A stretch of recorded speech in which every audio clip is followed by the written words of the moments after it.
गृह राज्य मंत्री आदरणीय नित्यानंद राय जी हम लोग के बीच में उपस्थित हैं। जैसा कि आप सभी लोग जानते हैं तो चुनाव का समय चल रहा है और आज चुनाव प्रचार के संदर्भ में आज उनका यहाँ आगमन हुआ था गायघाट विधानसभा में 2 जगह पर और अभी फिर एक जगह कुलंगी विधानसभा में एक जगह इनका जन संवाद का कार्यक्रम है और इसी क्रम में आज आप लोगों के बीच चुनावी माहौल। भाइयों बहनों, चुनावी माहौल तो है लेकिन खुशनुमा माहौल है, इसलिए कि बिहार में 40 की 40 सीट एनडीए जीत रही है। जो चुनाव हुआ है वह बिल्कुल स्पष्ट नरेंद्र मोदी जी के नाम, नरेंद्र मोदी जी के काम और अयोध्या में भगवान से राम जो है, देश बिहार और मुजफ्फरपुर के लोग अटूट विश्वास करते हैं। उनका काम किसानों में, गरीबों में अजीब विश्वास मोदी जी के प्रति लोगों के मन में है और आज गरीब अपना मसीहा नरेंद्र मोदी जी को मानते हैं, किसी की नहीं सुन रहे हैं। यानी काम पर, विकास पर, सम्मान पर और देश पर, संस्कृति पर, आज विरासत पर मतदान पहली बार हो रहा है बिहार। आज जो विकास की गंगा गांव गांव, घर घर, जन जन, शहर शहर, नगर नगर पहुंची है, वह विकास की गंगा माननीय नरेंद्र मोदी जी के भगीरथ प्रयास के कारण पहुंची और यह विकास की गंगा लोगों के घरों तक जो खुशियां पहुंचाई है, वह खुशियों का इजहार लोग एनडीए को लोगों के विकास और सेवा में बिल्कुल कोई रुचि नहीं रखने वाला व्यक्ति और लोगों से, क्षेत्र के लोगों से कट कर रहने वाला व्यक्ति प्रमाणित हो चुका था, जिसके कारण इनको भारतीय जनता पार्टी ने विकल्प से वंचित किया। जैसे एक उदाहरण मैं दे रहा हूं, आज माननीय प्रधानमंत्री वंचित हो गया और यह ऐसा सांसद जिनको 4 बार यहाँ के कोर्ट को खुलवाने के लिए जब डीएम बंद किए तो मैंने उनको बुलाया, एक बिहार के नाते और इस मुजफ्फरपुर जिला के, पुराने मुजफ्फरपुर जिला के वासी होने के नाते मैं बुलाया। एक बार भी वह व्यक्ति आया तक नहीं, प्रयास भी नहीं किया कि हम यहाँ के गरीबों के घर बनाने के लिए हम उस प्रधानमंत्री आवास योजना जो कोर्ट यहाँ डीएम ने बंद कर दिया उसको हम प्रयास करके खुलवाए। ऐसे व्यक्ति को लोग क्यों वोट देगा?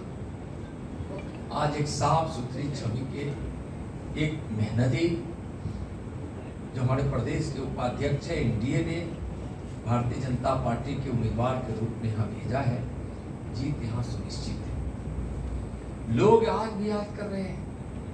आज तो मैं घूम रहा था तो वह 15 वर्षों का वह जंगल राज, 15 वर्षों का जंगल राज, जहां सिर्फ अपहरण होता था उस शासन में, हत्याएं होती थी, बलात्कार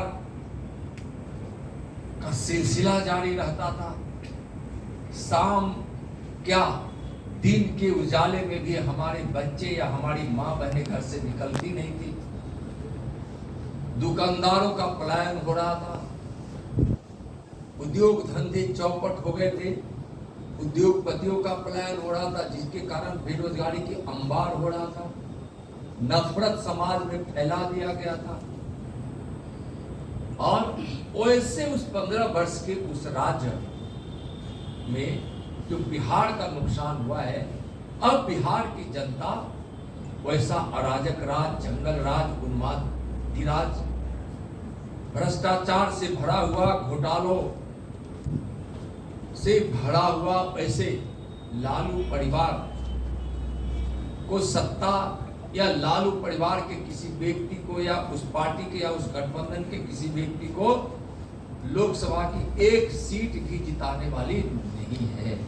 जनता को अब विकास चाहिए और माननीय प्रधानमंत्री जी ने 4 बातें कही।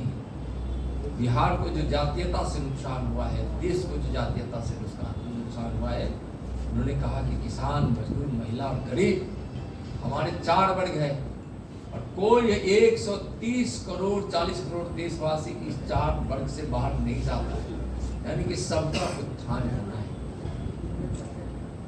आप मुद्रा लोन से करोड़ों लोगों को इस देश में रोजगार मिला है। मैं चुनौती दे रहा हूं जो बात करना चाहिए। और जब केंद्र की सरकार, माननीय मोदी जी की सरकार ने निर्णय लिया कि हम मुद्रा लोन देंगे और हम लोन लेने वालों से हम कोई सुरक्षा की वस्तुएं या सुरक्षा में हम कोई पैसा या कोई प्रकार की हम इंफ्रास्ट्रक्चर का इतना निर्माण हुआ है जिससे रोजगार काफी करोड़ों लोगों को मिला है। तो आज भारत 21वीं सदी का भारत है। माननीय प्रधानमंत्री जी का संकल्प है कि जो 2047 का भारत हो, जब हम अपने आजादी का 100वां वर्ष, उस समय प्रति व्यक्ति आय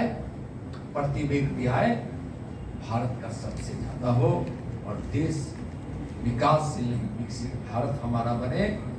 25 करोड़ गरीबी रेखा से लोग बाहर आए हैं। उस समय तक इस देश में कोई गरीब न हो, कोई अशिक्षित न हो, कोई भूखा न हो, कोई बेबस न हो। जो विवेकानंद की भविष्यवाणी थी, उस भविष्यवाणी को आज हमारे प्रधानमंत्री जी पूरा कर, यानी कि विवेकानंद ने भविष्यवाणी विश्व गुरु बनी हुई है और भारत में न कोई अशिक्षित है, न कोई बेबस है, न कोई बेघर है और न कोई भूखा है। एक नरेंद्र, यानी कि विवेकानंद ने भविष्यवाणी की थी और दूसरा नरेंद्र उस भविष्यवाणी को पूरा कर रहे हैं। 21वीं सदी भारत का सदी है। 21वीं सदी भारत का सदी नाकाम हो चुके हैं। तुष्टीकरण, जातिवाद, भ्रष्टाचार और घोटालों की पार्टी और सरकार इस देश और बिहार की जनता लाने वाली नहीं है। और चारों गुण लालू परिवार में, भ्रष्टाचार का, घोटाले का, जातिवाद का और तुष्टीकरण का, कहां से उनका तो अब इस बार लुटिया डुबा दी बिहार की जनता ने। समाप्त हो गई, 1 सीट नहीं आने वाला है। पिछली बार भी 1 सीट नहीं जीते थे ना, इस बार भी 1 सीट जीतने वाले नहीं। बोले दीजिए उनको क्या कारण है कि क्यों हो गए? वह झूठ बोलते हैं, तो झूठ बोलकर बोलते बोलते वह थक नहीं रहे, तो हम लोग को तो सच बोलना पड़ेगा ना। माननीय प्रधानमंत्री जी ने कहा कि ना आरक्षण खत्म करेंगे, ना आरक्षण खत्म होने देंगे। और सबसे बड़ा प्रमाण यह है कि हम तो सीधा लालू जी से पूछना चाहते हैं, कम्युनिस्ट और कांग्रेस से पूछना चाहते हैं कि आपकी आरक्षण की नीति कब सबल रही? जब आरक्षण मंडल आयोग आया उस समय भी भारतीय जनता पार्टी केंद्र की सरकार में थी। जब कर्पूरी ठाकुर जी बिहार में आरक्षण की नीति लाए उस समय भी जनसंघ सरकार में थी। और अभी तक कोई भी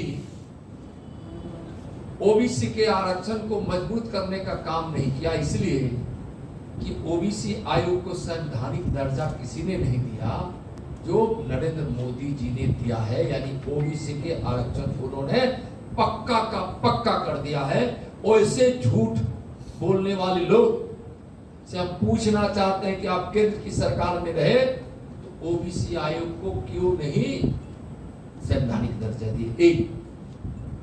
ओबीसी के सीट जो आरक्षित होता था बड़े बड़े शैक्षणिक संस्थानों या कहीं भी, तो वहां स्थान नहीं भरता था। नियम बना दिया गया, मोदी जी ने स्पष्ट निर्देश किया वह स्थान भरे जाएंगे और वह स्थान भरा है।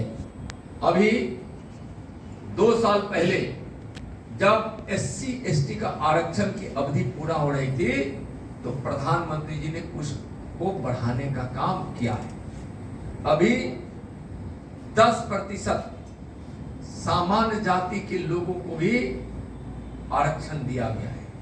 यानी आरक्षण की नीति ओबीसी को और वैसे लोग भी जो सामान्य वर्ग में पिछड़ गए हैं, गरीबी रेखा की तरफ बढ़े, जो सामान्य वर्ग में जितनी संपन्नता थी, उनकी संपन्नता घटी है, वैसे लोगों को भी आरक्षण दिया गया।